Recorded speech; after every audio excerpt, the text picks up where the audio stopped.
Hello everyone, this is the Bungalow. My name is Nikki Bell. I'm a proud Gunditjmara, Watchabalek and Nananjerry woman. And first off, I'd just like to acknowledge the lands we're on today, the lands of the Wadawurrung people. I pay my respects to their elders, past, present, and everyone in the room today, and our lands and our mob, and from pretty cool countries, and get to live on a pretty cool country as well. So thank you. And today I get to finally interview and get back at our co-host, Aaron Nikki Bell. Aaron Clarke. So welcome. I feel like I need to keep going as you did with mine, but my name seems to, get a few more nicknames in there. But Aaron Clarke. What else do you go by? Azar. A-Train. Get a bit of a bark in there. Oh. How are we, Az? Good, mate. Yeah. Good. How's it feel sitting over that side? Weird. It is, isn't it? Weird. Well, there's so much room over here. I know. Just lay down and never sleep. Yeah. Better not do that because I'm a snorer. So. Yeah. No, thanks for having me. On that. No, yeah. I'm very excited to, find out a bit more about you and, the mob listening, find out about you and everything that you've done. Yep. Yeah. Sweet. So, tell us a bit about yourself, Az. Yeah, so Aaron Clarke, on dad's side, Mati, Bunurong and Trelaway, and then mum's side is Nookna, Cookatha and Durug. So I was born and raised in Mildura, Victoria, which is on Lachi land, up on the Murray River. Eldest of 4 kids, and spent all my life, well, not all of my life obviously, but spent the first 17, 18 years of my life up there in Mildura. Finished school and then down in Ballarat in Melbourne for a little while, and sort of been stuck here ever since. I think it's been 15 years now. Yeah. Quite lucky to be here, and then working at BADAC. So I'm doing the team leader role for all the children and youth services programs here at BADAC. So obviously I'm pretty lucky to get to work alongside you and Dane Havey. My boss. The boss. Boss man. Although I don't act like it sometimes, but I think we're pretty lucky that we get to do what we do. Working with the kids with youth groups and holiday programs and camps and cultural excursions and school stuff. Discos, haunted houses. Haunted houses. Yeah, I think we've got a glow light disco or something coming up soon. So that's it. Yeah. Yeah. Yeah. Amazing. You've done so much in what are you? 38. Nearly 40. Nearly 40. Just turned 38. So I've got a couple of years. Don't be rounding up yet. A couple of years in my 30s to enjoy, it. and I felt like I've done a little bit. 100%. Yeah, like I've been doing this role now for I started 2019, I think it was. Yep, just before I first COVID, came to BADAC, sorry.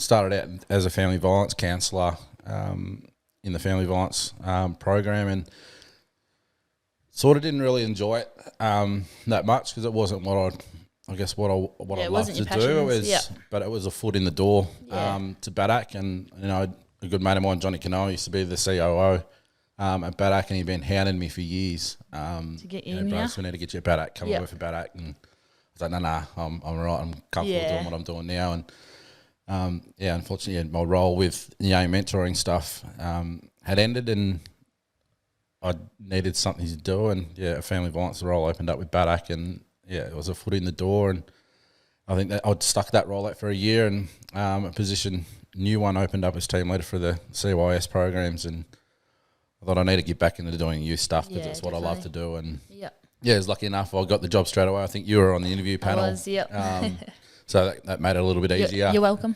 Thanks, Nikki Bell. Hopefully it was you that got me over the line. And haven't looked back since. But I've done quite a lot of different things. I've done, family mediations, working with family courts, and, working with separated parents and trying to keep them out of the court system. I was lucky enough that I got to do the professional golf thing for a few years.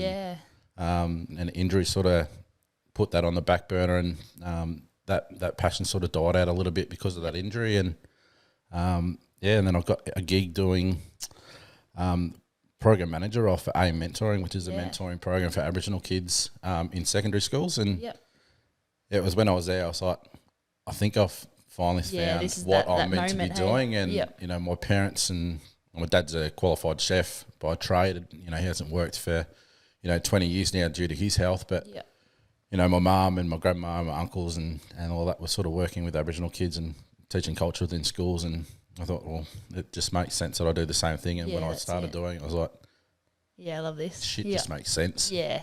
It takes you back to your childhood, hey, if you're around all that. Like Yeah. you were doing that stuff as a kid. Yeah. Yeah, pretty lucky. Yeah.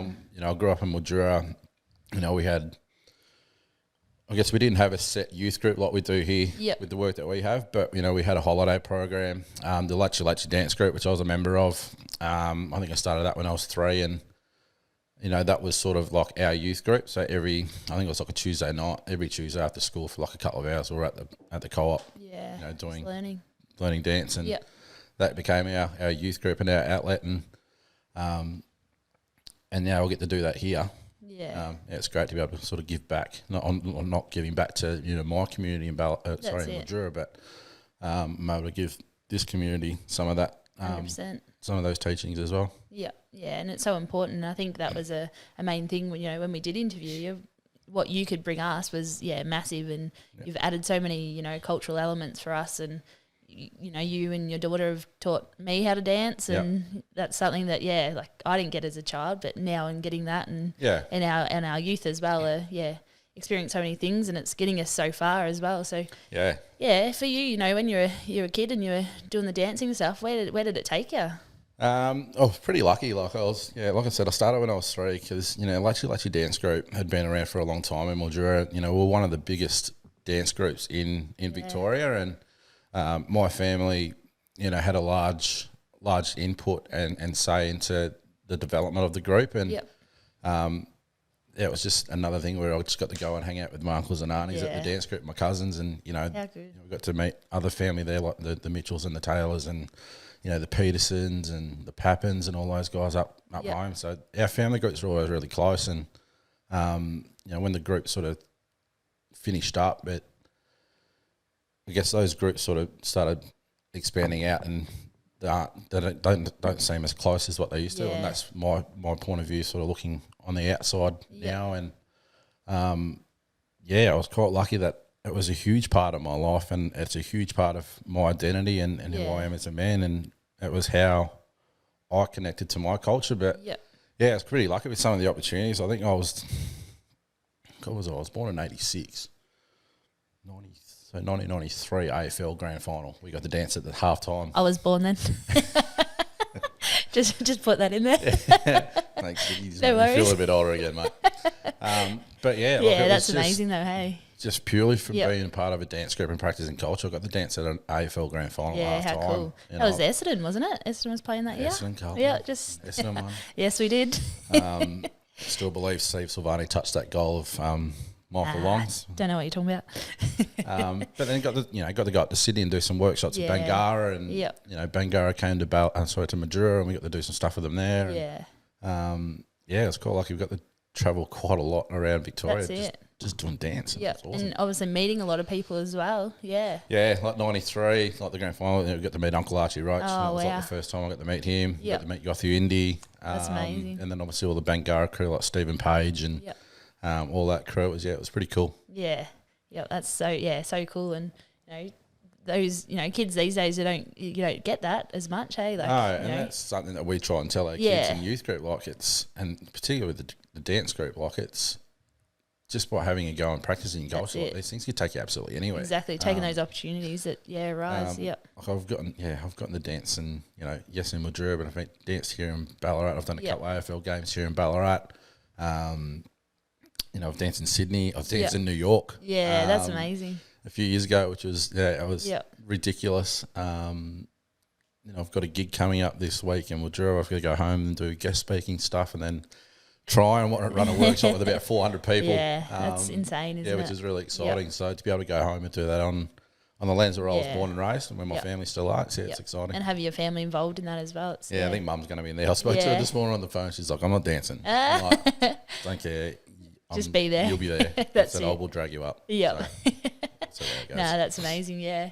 And tell us about AIM and what that was like, and what that gave to kids and stuff like that. Yeah, it was cool. I think I was working at I think I was working at Senecare at the time, and I used to run a program called Drumbeat, and I think Sissy Austin and Amber Lovett were doing some stuff with AIM at the time, and Sissy had reached out and invited me in to do a workshop with cool. the Year 9 kids and do some drum beat stuff, which is it's like a therapeutic program through music and playing the West African drum called the djembe. Yep. So I went in and run the workshop and I thought, shit, this stuff is like really, really cool. Yeah. Because I got to hang out for the rest of the day and see what the program was all about because I'd never heard of AIM before. And the position, Sissy had emailed me later on that year or the year after and said, the manager role has opened up for Ballarat. You should go for it. And I got it straight away. Yeah, how good.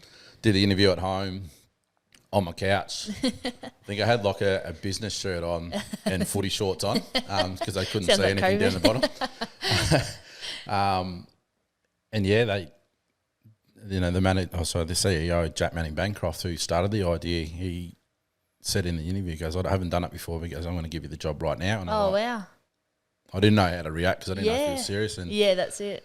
It took him 2 weeks to send me the official contract and letters, and I was like, these bastards they've got me, They've got me and they've hung me out to dry. And, it was probably one of the best things I've ever done in my work career, working with that program. Like we got to go into schools and, run homework groups. We got to connect kids to culture through camps. So we got to bring them out to the university and give them a taste of what university life was like. Got to run careers days where we get them to have a think about what they want to do when they finish school. And we got to do some pretty cool things as well. Like we took the kids up to Sydney for like our AIM Gala balls. We did an AIM anthem where some of our kids were, performing on that, in those songs. And Bungalow was involved again, so I got to do some stuff again with them, which is cool. It brought back some memories from my childhood, and then I came to BADAC and thought I want to try and bring some of that stuff. That's it. From AIM to BADAC and some of the work that we do, because AIM unfortunately doesn't work the way that it used to. Which is a real shame because it was such. It was a very big thing too. It was huge. It started. I can't remember what year it started. I think it was like 2005. It started in Sydney. Jack was going to university in Sydney, and he just had this idea of mentoring Aboriginal kids in school. Cool. And I think he started with like 10 of his mates from university, and they worked with 15 kids in Sydney. And then the program just exploded. It was massive, and that's the thing. Like, how cool is it that it started that little? And it ended up to be so big. Like, Did it all off his own bat. Yeah, it's amazing. And then, we were working in every state. The program then went global to America and to, West Africa and Uganda and all that sort of stuff. It. And international. It was ridiculous. Yep. And then unfortunately, sort of, I felt like the focus sort of drifted away a little bit from, I guess, the heart and soul of what the program was about. And it was about Aboriginal kids, and there's not much for them now in Ballarat, so that's I guess where we sort of come in. And what I want to try and do is, make these kids feel, well, not make them, but give them the option to feel connected to culture within schools, because schools aren't great. No, that's it. At teaching Aboriginal culture, and that certainly definitely wasn't when I was at school. No, me either. That's right. Everything was about, Captain Cook and British settlement, and there was very, very little on 100% my people. Yeah. We didn't have that link to to be like, well, that's about us. We're talking about the people that tried to ruin us. Pretty much. And that's what we'll learn about. And it's a hard thing to sit through, isn't it? And hold your tongue and and a lot of the time I was like the only black kid at the majority of the schools that I went to. There was a couple of us, but not large groups or anything like that. Not large groups like now. A lot of the pressure was put on to me and a couple of my other friends as well. Like, you'd know. I'm like, no, I don't. Yeah, that's it. I don't know because you don't teach us. Yeah, exactly. And you're not going to know either. That's right, because you're either uneducated or you just don't know. Yeah, that's it. And, I think they just think, they're Aboriginal, they're going to know everything. It's not how it works.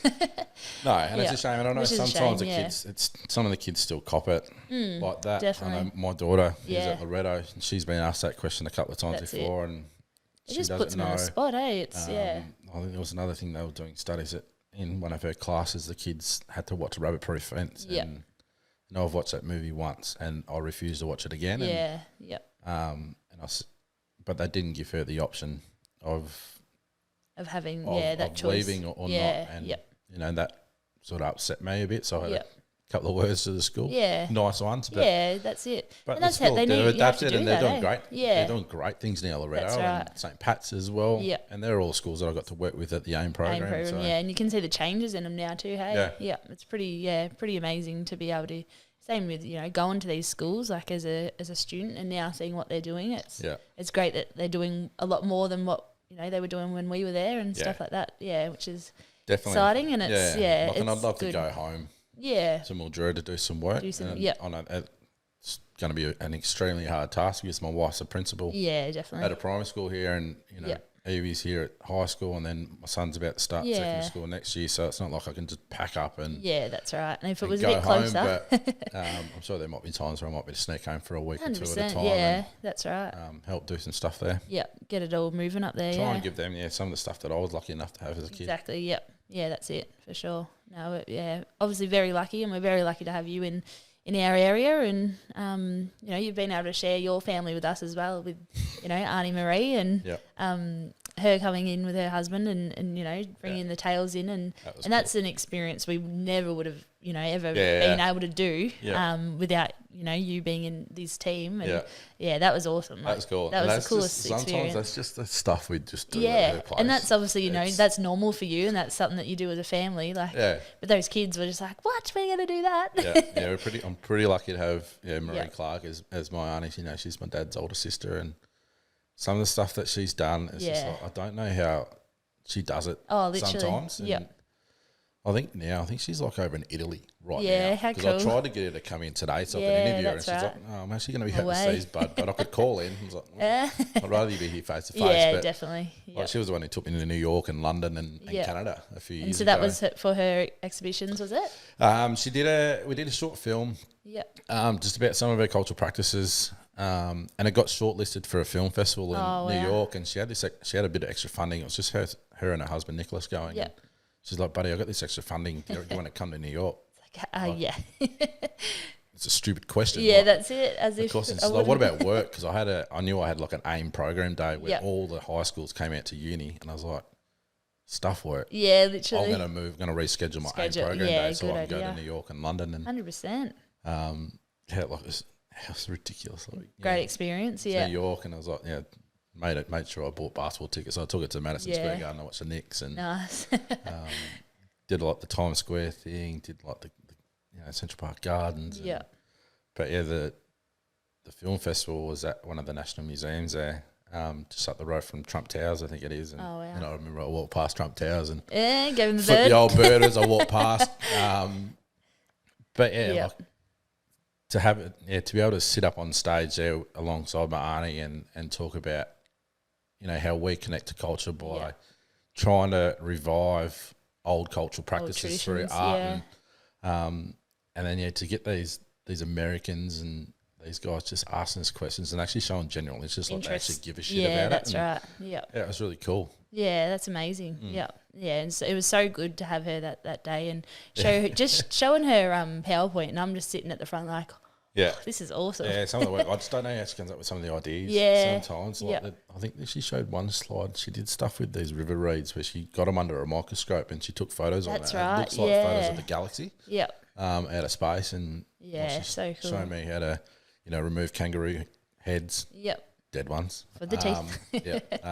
Roadkill, we don't harm. That's it. Anything like that. So, but to remove the kangaroo teeth and how we can use the jaw bones as tools to be able to cut things or use as sewing and use the kangaroo teeth to make jewelry out of. And it's keeping those cultural practices that our ancestors did, and using the whole animal and not wasting. No, that's it. We wouldn't it's really. Keeping ever, those. Like, and even like if we find roadkill, if it's sort of fresh-ish, and like if their paws and their feet and all that sort of stuff, they're still intact enough and not too bad. We'll remove those, and we might use their claws for something else as well, and their tails, and obviously we get the sinew from the tail. But just sort of to be able to share that with our youth group kids in the holiday program last year, and to see the kids like removing the sinew with their teeth, literally, like in the old traditional ways. Yeah, exactly. And just see him just sitting there like chewing on it. I was gonna say the whole day. I think Jack. I think he just had it in his mouth the whole day. Hey, and I was like, get it out. No, that's just Jack. I think he'd do anything pretty gross like that. But it's stuff that I was brought up on with her, and now get to pass it on to my kids, but then get to pass it on to the kids that other kids, we're working with as well. Yeah, exactly. And it's a great opportunity for you to do that. And these kids, some of them don't have those father figures at home as well. And those, the father figures could be the, Aboriginal, identity in that family, and you can step up and do that for them. And it's pretty cool. Like I said, I'm pretty lucky that I've got a pretty big, and pretty strong family who is pretty connected to who we are and where we come from. And I was lucky enough that I was taught a lot of that. And I'm not an expert. I don't know everything. Yeah, that's it. I'm still learning. And exactly. I've got a whole Tasmanian side to my family that I haven't learnt about. I know my six times generations great grandfather, Malcolm McGinner. Yeah. He's the chief of the tribe over there, and there's actually a write-up of him in the National Museum in Canberra. Oh, wow. Yeah. He's one of those old guys who had like the scars on his chest. He had like the mud dreads and the mud beard. And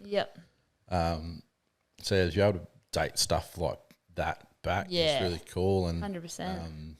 So working at family, and then we figured it out. That's it. We're sort of tied in and related.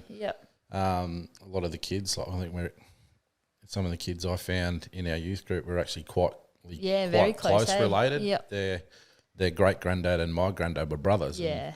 To have those kids involved in the work that we do, it's just like it's cool. Yeah, exactly. Like you can't go anywhere without finding family somewhere. That's right, exactly. I think it's pretty cool with our kids. It's bringing parents into their culture as well a lot, isn't it? Like And particularly like with the dance group, like we started the dance group back. Peter Lovett did so much stuff with the Barlogin dance group. And obviously Pete's unable to dance now. Like his knees aren't great. And all of our knees are at the issue, eh? Yeah. So, because I was a member of the dance group. And, Pete then passed the dance group under me to take over. Yeah. And obviously COVID hit, so it sort of just stopped everything for a while. That's it. When we started doing youth groups again, I thought, well, let's an easy way to get culture in the youth group. Let's just throw the last 15, 20 minutes of youth group. That's it. Let's just do some dancing. And found the kids actually really enjoyed it. 100%. And it brought so many new families into our programs as well, hey? Yeah. Yeah. And then the dance group just blew up from there. It did, We ended up having to book a second night for practice itself. And our first performance was like the Aboriginal Children's Forum at BADAC. That's right, last year or the year before. 2 years ago, I reckon, It's like 40 kids we had dancing. Yeah, it was massive. It was so cool, hey? But it was just the kids, and I was like, I want to dance too. Because my kids are in the group, and because dance is such a huge part of who I am. That's it. I want to start dancing, so I just stuff it. I'm going to open it up to Parents everybody. to come in, And then they got you dancing. Yeah. I've got Dane dancing. It's got Ash, Ash Moore, she's dancing as well. Yeah. And a lot of you have never, ever done it before. No. And that was, it's what I want to do is, 100%. It doesn't matter, if. What age you late start 20s, as well. 30s, Yeah, that's if you're right. nearly 40. Yep. Everyone can still get up and shake a leg. And, exactly. Particularly now that my kids are doing it. And it's just, it's a nice thing to be able to do with them. And it's a great thing for them to look back on too, hey? Like, that's what I always think with, Lou and Else joining in. Like, it's just something cool that, you look at, your backstory with your aunties and uncles and you're like, oh, that was cool. Like, I want to give that to them too. Yeah. And same for your kids, Yeah. No, that's pretty amazing. So, tell us about your earliest memories with BADAC. Obviously, you didn't grow up here as a kid, but you've spent, a lot of time here. And well, I think, oh, God. Was I first involved with BADAC? Was it through AIM or was it? It was before that. I finished year 12 in 2003. Yep. A long time ago. Yep, I was grade 5. Shut up. 21 years. 21? Yeah, 21 years ago I finished school. So I moved to Melbourne, spent, sort of 6 to 12 months there with my auntie, working at the Kura Heritage Trust and doing the dance group through that. It was back in 2004. Yeah, fresh out of school. And then I was a board member I think it was 2017 or 18, I think it was. Yep. So again, that was John and Karen and Faye had wanted me to apply to be a board member for a long time, and I'd always just leave it until the last minute and say, oh no, I got my form in too late. Too long. And then I thought, bugger, I may as well give it a go. I was lucky enough to sit on the board for a couple of years at BADAC to sort of see how BADAC works from a business perspective, overseeing everything, and then stepped off that and you got a job here in Now you're 2019, and Now you're stuck here. hopefully we'll be here for quite a long time. That's But it. Yeah. I think it's one of those doing the youth role. I think you can sort of do that for, I'd love to do this 100%. stuff forever. Yeah, that's right. Yeah. I can't ever see myself going back into, a case manager role. No, or that's it. in a family violence again, because I don't. No, I it's don't not the think I could same, do it is again. it? Yeah, that's it. It's too draining. It is. Yeah. Yeah. So this is what I love to do, and That's it. hopefully I can do it for a very long time. I think so, definitely. I think, you've got a lot more to give the kids, and Hope so. a lot more culture to pop on them and See how we go. that's it. What's your hopes and dreams for the future of our community here and for your kids and for you and your family? I don't know. I just want to keep doing what we're doing. And just try to find other ways to implement our culture into these schools and then within the community. But we work with, I think if all the kids are here, we've probably got about 40 to 50 every week. Yeah. If they all do come back. And I know kids are sort of, a lot of the teenagers, older kids now getting to the age where high school's now involved. Yeah, definitely. Gets too hard to sports be and doing then they've got their boyfriends and girlfriends and all that sort of stuff. They're getting too cool for us. Yeah, I think they are, but I don't think they'll ever be as cool as us, though, Nikki. No, but definitely I think just my hopes and dreams for the kids is just I want to be able to. I want someone in our youth group, because we've got some amazing. I want them to be able to take my role. Yeah, that's right. I want one of our kids to come and take your role 100%. as well. And, so hopefully we're able to sort of guide them and teach them as much as we can when it comes to culture, and definitely we'll see what happens. Yeah, cool. I love that. Yeah, creating those strong Aboriginal youth. Yeah, we're pretty lucky. Like some of the people that we've had in these roles, not even just this role. Your John Canoa and Uncle Larry Canoa as well, Tony Lovitz and Pete Lovitz and Uncle Teddy, and then your grandma and even Faye as well. So they've all done all the hard yards, and now it's our turn to sort of take the next. Hopefully next few decades, hopefully, and then definitely. Then hopefully we can handball it onto some of these kids we're working with now. That's it. And I think a lot of them are already saying we just want to be youth workers, and that's I think that's a good thing that we're doing the right thing. We're giving them these good opportunities and keeping them going with different activities and. Obviously doing the right thing if that's what their their plans are. Got some pretty cool kids there. We do. We're very lucky. I think we're pretty safe. I think when it comes to 100%. I think when it comes to our next generation leaders, I think we're pretty safe. Definitely. Kids that we've got. 100%. And we're just one community. And look at the other communities, and we've been lucky to be able to work with Geelong a lot, and they've got some absolutely amazing kids down there as well. And Geelong Mold's been a great link. We've just started linking in with Budja down in Ararat. We've had Madas in Swan Hill reach out. So it's great to be able to do those collabs with other regions, isn't it? Because it's important. We don't want these kids just to feel isolated here in Ballarat. I think that's another reason why I do what I do, because I want to try and get these kids out as much as we can. I got to go all around Victoria and mix in with different mobs, and that's it. Make so many friendships, eh? Some of the kids that I met, down in Melbourne when I was growing up, I still know them now. And still get to catch up with them, which is great. So. It's even like the footy carnivals. Oh, 100%. Yeah, that's it. I think my first carnival was like 2000. Oh God, I think I was very young and very skinny and very fit then. But I still know most of those guys and have really good relationships with them. That's like 20, 25 years ago. Yeah, for sure. Yeah, it's pretty cool. And I've found the same. Like Alkina Edwards, who's designing the Australian netball diamonds dresses. Like I played netball with her in a carnival in our juniors, and caught up with her at the last tournament in Torquay, and I was like, just play netball then, and you're doing all these amazing things, and I'm buying your shoes that you've created, and I'm like, this is awesome. Cool. It's pretty cool, isn't it? To we're doing these, just playing netball and playing sports, and then you're meeting people who are doing so much amazing things. And being able to link those people in with community, for us and our community is sport's huge. That's us right. And our people, and growing up for me, I wanted to be a footballer. So I wanted, and obviously a pro golfer as well. But I wasn't allowed to play footy growing up. at all. My Oh, dad, true. Yep. my dad was against it, and Yeah. I think it's because I started playing golf, sort of mucking around a little bit with Dad when I was in primary school, and it turned out I was actually pretty good as a kid, and I don't know. I guess Dad didn't want me to get hurt, and wreck ruin that chance. Yep. Yeah, ruin that, Yeah. and so I think it was year 12. I think it was. I used to sneak around and I used to play football. Oh, I used true. to tell Dad, "No, Dad, I'm just going down to watch my mate go watch my mate Whitey play footy," and Yep. You were actually jumping on. I was actually playing, and then Dad checked the paper. I think it was I think it was like midway through the year. They did like a tally of like best on grounds and stuff like that. And It was like, my name was like sitting at the top. Dad goes, "What the hell is this?" I'm like it's another A Clarke. So I was just helping out. I was just filling in, Dad. I sort of know it's like, oh, bullshit. So I had to go footy up. And, true. Yep. Yeah, sort of gave that away and come back to it later. Yeah, stupidly. Yep.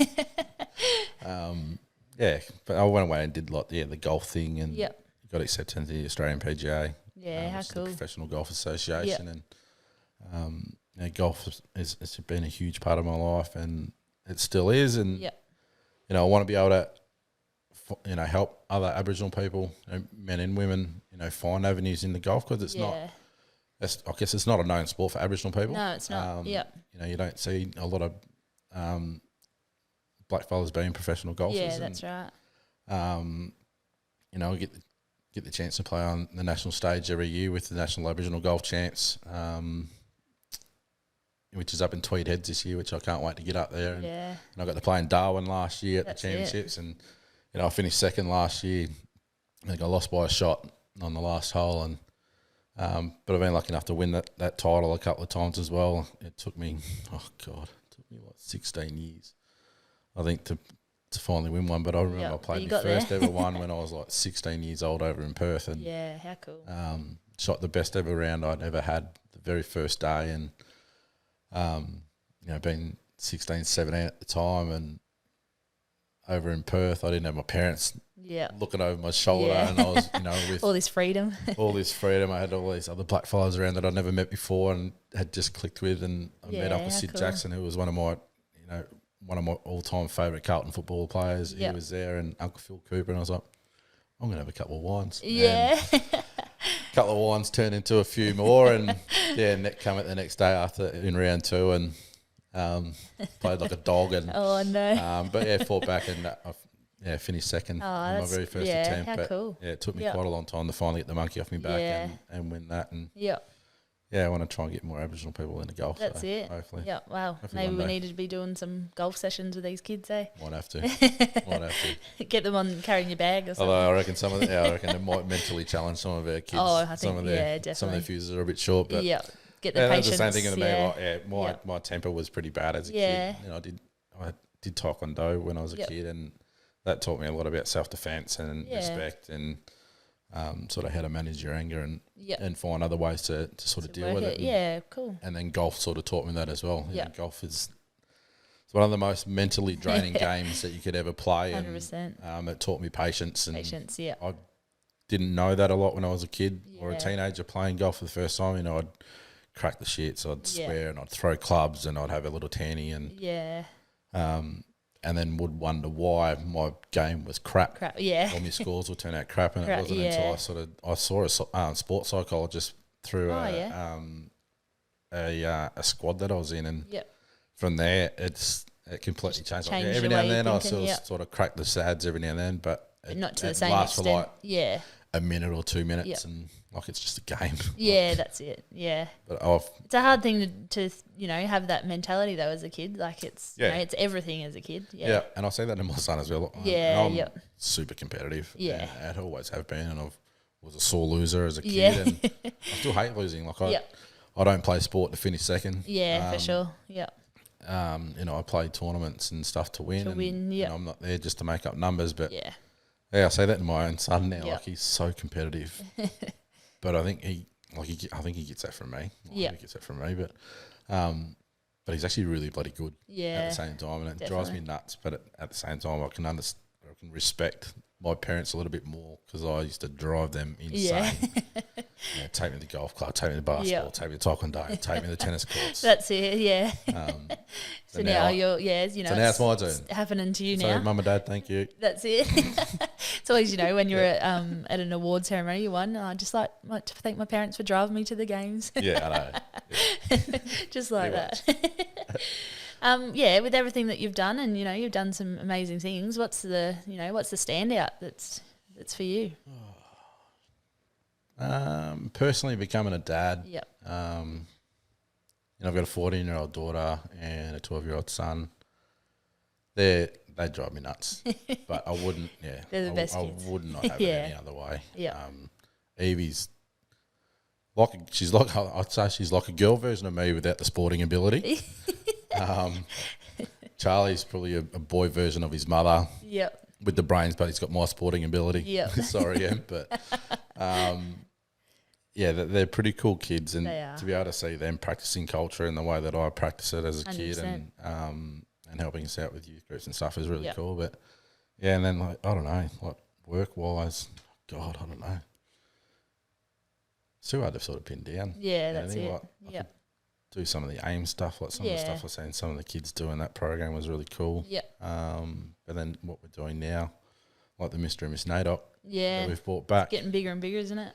Yeah, which, I'm looking forward to catching up with our next podcast. We've got two of our most recent Miss NAIDOCs, which is really cool. So, I don't know, it's too hard to pin down. That's it, yeah. Really.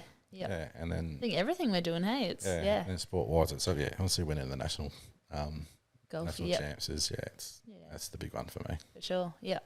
Yeah, and so who, for you growing up and as a an adult now, who are those people that influence you the most and that you can look back on and say thank you and it's too many. Yeah. Obviously, parents, but Dad was a chef. Growing up, like he left school and he was, I didn't leave school. He just did I don't know what you call it now. It's like VCAL or something like that. Yeah.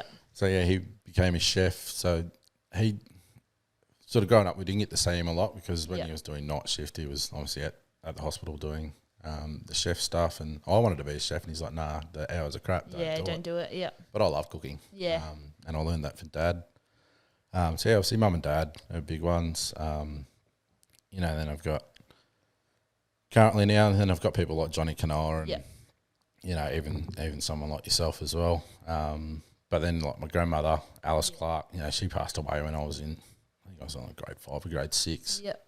And then Uncle Peter Clarke, so my dad's youngest brother, he was a huge influence on our family, and I guess when he passed, our family sort of broke up, sort of fell apart there for a while, and there are still a lot of fractures there within the family, and he was like the glue that sort of kept us together. And for sure.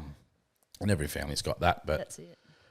And you look at like Uncle Larry Canoa and there's heaps of Auntie Caroline Briggs down in Melbourne. Some of the stuff that she's been able to do and is still doing. Auntie Marie, but then I've got a good mate of mine, Scotty Gardner. He's an Aboriginal man. He's living over in America at the moment. He's a professional golfer, and cool. He was a mentor of mine growing up as a kid, and we still stay in contact quite a lot. So that's awesome. To be able to have him support me and keep in touch and just ask me how life's going and how the kids going and how golf is, and it's been really nice. Yep. No, that's amazing, and a good surrounding board for you, and and it's so important. So I'm going to forget someone. That's but it. Yeah. Everyone you meet, I love them all. That's it. Yeah. They know it. Yep.